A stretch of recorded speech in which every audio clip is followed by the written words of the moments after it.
Dans le numéro de Fort Boyard diffusé ce samedi 12 août sur France 2, Brahim Asloum a dû affronter pour la deuxième fois la cellule de la laverie automatique.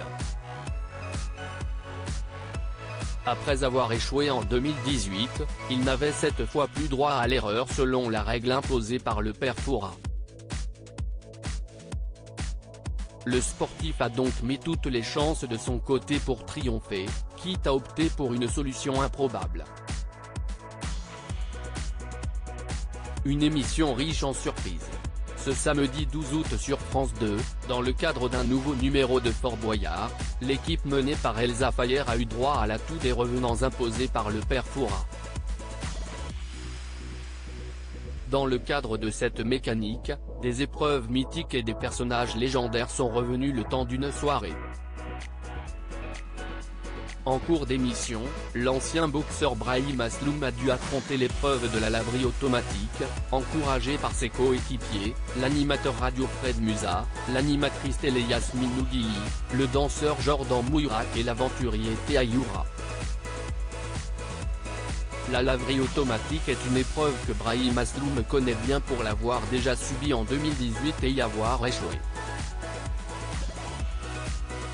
Laverie automatique, en quelle année Brahim Asloum a-t-il subi cette épreuve dans Fort Boyard sur France 2 ? Mais cette fois, Olivier Mine l'avait prévenu, il n'avait pas le droit à l'erreur.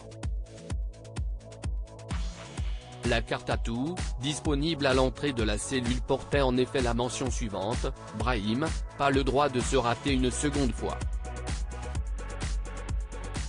Car en cas d'échec, si est-il la prison qui l'attendait pour lui et pour un de ses partenaires puisque cette épreuve se jouait à deux, mains liées.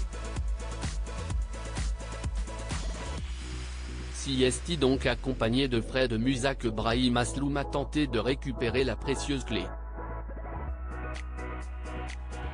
En quoi consiste l'épreuve de la laverie automatique dans Fort Boyard ?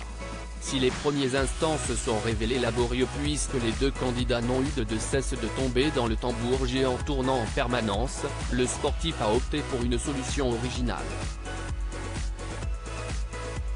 On court droit et tout de suite tu t'accroches, a ordonné Brahim Asloum à son coéquipier. Tous deux se sont accrochés au tuyau situé en hauteur et sur lequel ils devaient faire coulisser la clé pour la libérer. Avec cette prise solide, ils n'ont plus chuté, mais si est-il le temps qui leur a manqué. Elsa Fayer et les autres leur ont conseillé de sortir au plus vite. Mais les consignes d'Olivier Mine avaient été claires dès le début, pas de clé, pas de sortie. Si est-il donc escorté par l'impitoyable Big Book Brahim Asloum et Fred Musa ont été conduits jusqu'à la prison du fort tenue par le shérif Willy. Il nous manque des clés et en plus on a maintenant deux prisonniers, a résumé un Olivier Mine un brin dépité.